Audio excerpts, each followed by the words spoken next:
জুলিকে বাড়িতে নিয়ে এসে মৌলি আর নয়নতারার মুখোশ খুলে দিল বানি। হ্যাঁ বন্ধুরা, সম্পূর্ণটা জানতে ভিডিওটা প্রথম থেকে শেষ পর্যন্ত দেখতে থাকুন। ধারাবাহিকের শুরুতে দেখা যাচ্ছে অনিরুদ্ধ বিক্রম দেবকে বলছে, আপনি কম্পিটিশনের সময় আমাকে একটা কথা বলেছিলেন, সেই কথাটার মানে এখন আমি বুঝতে পারছি, কিন্তু আপনি বিশ্বাস করুন আমরা পুরো পরিবার সকলে একসঙ্গে আছি। বিক্রম দেব তখন অনিরুদ্ধকে বলছে যে আমি তোমাকে সেদিনও যা কথা বলেছি আজকেও বলছি, বিজনেসে পার্টনার হয়, শত্রু হয়, কিন্তু কখনো বন্ধু হয় না। বিজনেসে না কখনো ইমোশনাল হলে চলে না, ফ্যামিলি পরিবার এইসব দেখলেও চলে না। আনি তখনই বলছে আমরা থাকতে না রায়ান চ্যাটার্জির এমন দুর্দিন আসবে না যে ব্যবসা পুরো বিক্রি করে দিতে হবে। অনিরুদ্ধ তো তখন বিক্রমকে বলছে আজকে একটা শুভ দিন, পরিবারে পুজো আসতে হচ্ছিল, তাই আপনাকে ভালোই ভালোই বলছি যে আপনি চলে যান। বিক্রমবাবু তখন বলছে হ্যাঁ হয়তো আজ আমি চলে যাচ্ছি, কিন্তু এই রায়ান চ্যাটার্জিকে একদিন আমার কাছে আসতেই হবে হাত পাততে। বলেই তো বিক্রমবাবু সকলকে শাসিয়ে ওখান থেকে চলে যায়। এরপর দেখা যাচ্ছে পরের দিন সকাল সকাল তো আর্য নিজের নতুন চাকরি পাওয়া অফিসে অনিরুদ্ধ আর বাণীকে নিয়ে এসেছে। বাণী আর অনিরুদ্ধ তো বুঝতেই পারছে না, আর্যকে বলছে আর্য তোমরা তুমি আমাকে এখানে কেন নিয়ে এলে। আর্য তখন বাণী আর অনিরুদ্ধকে বলছে তোমরা যদি না থাকতে না তাহলে যে আমি কি করতাম আমি নিজেও জানি না, তোমরা শুধুমাত্র চাকরি নয় আমার একটা নতুন জীবন দিয়েছো। বাণী তখনই আর্যকে বলছে সব কি কথা আর্য যে তুমি বাঁচতে না, তুমি একটা কথা কিন্তু মনে রাখবে, একজন তুমি বাবা হতে চলেছো, যে পৃথিবীতে আসছে তার কিন্তু সমস্ত দায়িত্ব শুধুমাত্র তোমার। অনিরুদ্ধ তখন আর্যকে বলছে হ্যাঁ তোমার কিন্তু দুটো রেসপন্সিবিলিটি, এই অফিসে ভালো উন্নতি করার এটা একটা রেসপন্সিবিলিটি, আর অন্যদিকে তোমার একজন ভালো বাবার হওয়ার রেসপন্সিবিলিটি। আর্য তখন হাসতে হাসতে অনিরুদ্ধকে বলছে হ্যাঁ আমি ভালো এমপ্লয়িও হব আবার ভালো বাবাও হব। তখনই দেখা যাচ্ছে মৌলি তো নাটক করতে করতে চলে এসেছে আর্যর মন জিতবে বলে। আর্যকে এসেই ফুলের তোড়া টোড়া দিয়ে বলছে যে কনগ্রাচুলেশন আর্য। মৌলি তো এবার নয়নতারাকে ভিডিও কল করেছে, বলছে যে এই দেখো গ্র্যান্ড মামি আমার নাতিকে কনগ্রাচুলেশন জানাও। তো নয়নতারা তখন নাটক করা শুরু করে দিয়েছে, আর্যকে বলছে এই দেখো আর্য আমি তোমার জন্য পুজো দিতে এসেছি ঠাকুরের কাছে, কিন্তু মন দিয়ে কাজ করবে একদম, ঠিক আছে? আমি তোমার জন্য প্রসাদ ফুল সব কিছু নিয়ে আসছি। আর্য তো সেই সমস্ত কিছু দেখেই চমকে যায়, বলছে তোমরা সকলে মিলে হঠাৎ করে আমাকে কংগ্রাচুলেট জানাচ্ছ। নয়নতারা তো তখন নাটক করা শুরু করে দিয়েছে, আর্যকে বলছে ওই যে বুড়ো ও কি অত সহজে রাজি হতো, ওকে তো আমি কত রিকোয়েস্ট করে করে তোমার চাকরিটার জন্য রাজি করিয়েছি। মুলি তখনই আর্যকে বলছে যে তাই জন্য বলছি চাকরিটা পাওয়ার পরে সকলের কথায় তুমি বেশি নেচো না, নাচলে কিন্তু বিপদটা তোমারই বাড়বে। অনিরুদ্ধ তো কথাটা শুনেই রেগে যায়, মৌলিকে বলছে তুমি কি বলতে চাইছো, কি তুমি কি আর্যকে ভয় দেখাচ্ছ। নয়নতারা তো এবার লাইনে ছিল, নয়নতারা তাড়াতাড়ি করে ফোনটা কেটে দেয়। পানীয় তো এবার মৌলিকে উচিত শিক্ষা দিয়ে দেয়, বলছে যারা এতদিন কোম্পানিতে ঠিক করে কাজই করেনি তারা এসেছে এখন জ্ঞান দিতে।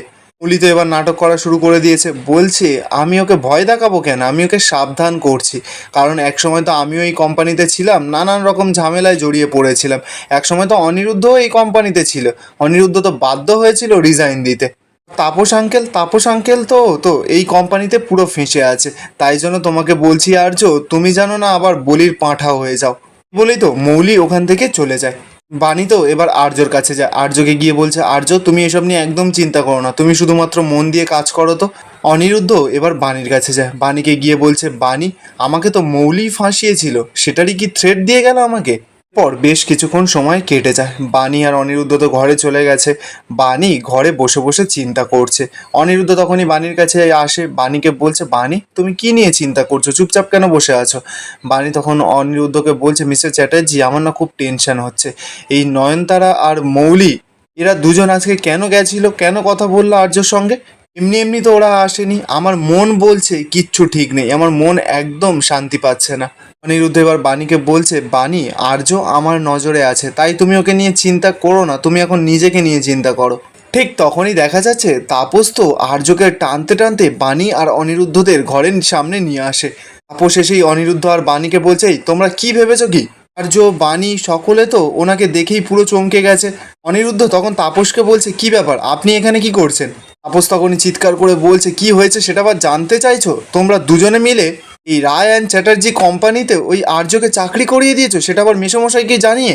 আনি তো তখনই তাপসকে বলছে কিন্তু আর্য তো যোগ্য ছেলে, তাহলে ওকে নিয়ে আপত্তি কেন করছেন। তাপস তখন বাণীকে জানায় সব কিছু জানার পরেও কিন্তু তোমরা আগুন নিয়ে খেলছো, ঠিক আছে, নকুল সরকারের ছেলে আমাদের এই কোম্পানিতে কাজ করবে সেটা কিন্তু আমি একদম মেনে নেব না। প্রথমে এরা সকলে মিলে বাণীর হাত ধরে বাড়িতে ঢুকলো, এখন আবার কোম্পানিতে ঢুকে পড়েছে। সব হয়েছে এই বাণীর জন্য। অনিরুদ্ধ তো এবার তাপসকে বলছে আপনি কিন্তু শুধু শুধু বাণীকে দোষারোপ করছেন। তাপস তখনই অনিরুদ্ধকে বলছে ও তোর তো আবার তোর বইয়ের সামনে কোনো কিছু বললে তোর খুব গায়ে লাগে। তবে আমি কিন্তু কি এইগুলো কিছুতেই সহ্য করবো না, মেনে নেব না। আমি মেসোমশাইয়ের সঙ্গে কথা বলবোই। আর আমি কোম্পানির সিও নেই বলে তোরা যা ইচ্ছা তাই করবি। বাণী তখনই বলছে কিন্তু আর্যর তো সত্যি একটা চাকরির দরকার ছিল। তাপস তখন বলছে হ্যাঁ, ওর মতন একজন ভিখিরি বাড়ির ছেলে, ভ্যারান্ডা ভাজা ছেলে, তা কি হবে? ওর যখন চাকরি সত্যিই দরকার ছিল তাহলে আমাদের কোম্পানিতে কেন, অন্য কোথাও জোগাড় করতে পারলো না সেটা? নিরুদ্ধ তো এবার রেগে যায়, তাপসকে বলছে আমি এখন কোম্পানির সিও, তাই কাকে রাখবো কাকে না রাখবো সেটা আমি ভাবনা চিন্তা করেই ডিসিশন নিয়েছি।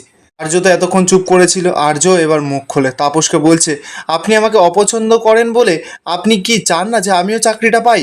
কিন্তু আপনার আমার ওপর কিসের এত রাগ বলুন?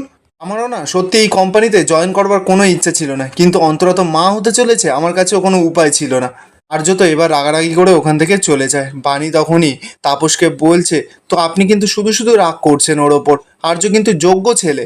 তাপস তখন বাণী আর অনিরুদ্ধকে বলছে ছেলেটা শুধু শুধু আমাকে ভুল বুঝলো, আর তোমরা দুজনে কিন্তু বুঝতে পারছো না কি করতে যাচ্ছ তোমরা। অনিরুদ্ধ তখন তাপসকে বলছে আপনি কি বলছেনটা কি? তাপস তখন বলছে দেখো আমি আর্যকে পছন্দ করি না সেটা অবশ্য ঠিক, কিন্তু আমি না এখন আর্যর জন্যই ভয় পাচ্ছি। অপরদিকে দেখা যাচ্ছে আর্য তো রেগে মেগে সিঁড়ি থেকে নেমে যখনই চলে যাচ্ছিল, ঠিক তখনই তো মৌলি এসে আর্যকে ধরে। মৌলি এসেই আর্যকে বলছে আর্য তুমি এইভাবে কোথায় যাচ্ছ? আর্য তো দেখেই মৌলিকে বলছে যাই তুমি এখানে। মৌলি তখন আর্যকে বলছে যে খুব কষ্ট পাচ্ছ তাই না? আর্য তখন বলছে তাতে তোমার কি? মৌলি তখন বলছে এ কি, তুমি তো আমার ভাই হও, তুমি গ্র্যান্ড মামির নাতি বলে কথা। তুমি জানো তোমার এই চাকরির জন্য আমি বাবা দাদুর পায়ে কত হাত হাত জোর করে করেছি, রিকোয়েস্ট করেছি, তারপর তুমি চাকরিটা পেয়েছো। আর এখন কিনা তোমার থেকে সেই চাকরিটা কেড়ে নেওয়ার চেষ্টা চলছে। আর্য তখন বলছে তোমাদের এইসব নিয়ে মাথা ঘামানোর একদম দরকার নেই। মৌলি তখনই বলছে এ কি কথা, আমি ভাববো না? আমি তো তোমাকে আগেই বলেছিলাম যে কোম্পানির অ্যাকাউন্টসে গন্ডগোল আছে। আর্য তো মৌলির ফাঁদে পাই দিচ্ছে না, বলছে থাকলে থাকবে, সেটা তদন্ত হবে। মৌলি তখনই বলছে তুমি জানো গন্ডগোলটা কোন সময় হয়েছিল?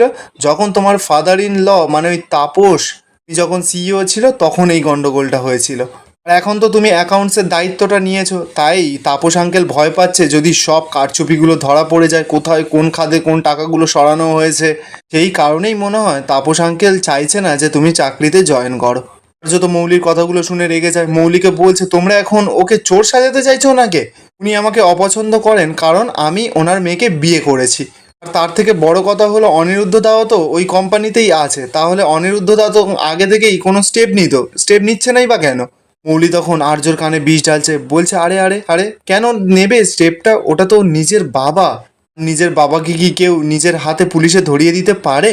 তুমি না তাপস আঙ্কেলের লেজে পা দিয়ে দিয়েছো। আমার এখন ভয় হচ্ছে যে উনি ওনার দোষগুলো তোমার ঘাড়ে না চাপিয়ে দেয়। অপরদিকে দেখা যাচ্ছে তাপস তো বাণীদেরকে বলছে এখন শুধুমাত্র আমি আর্যর জন্য ভয় পাচ্ছি না, অন্তরার জন্যও ভয় পাচ্ছি। বাণী তখন বলছে ভয়? তাপস তখন বলছে হ্যাঁ, আমাদের কোম্পানিতে আবার আমি বুঝতে পারছি যে ভেতর ভেতর একটা কোনো চক্রান্ত চলছে, বড় ঝড় আসতে চলেছে। অলরেডি অ্যাকাউন্টসের খাতায় সব গড়বড় দেখা গেছে, আর সেই অ্যাকাউন্টসের দায়িত্বই আর্যকে দেওয়া হয়েছে, তোমরা বুঝতে পারছো না? এখন ওকে যদি ফাঁসিয়ে দেওয়া হয়, মিথ্যে অপবাদ দিয়ে পুলিশ কেস করে দেওয়া হয়, সেটা কি আর্য সহ্য করতে পারবে তো? আর তার থেকে বড় কথা আমার মেয়ে অন্তরা, সে প্রেগনেন্ট, সে সহ্য করতে পারবে তো? আর এখানেই আজকের এপিসোডটা শেষ হয়ে যায়। আপনাদের কি মনে হচ্ছে বাণী আর অনিরুদ্ধ মিলে কি মৌলির হাত থেকে আর্যকে বাঁচাতে পারবে? কমেন্টে আপনাদের মতামতটা অবশ্যই জানাবেন।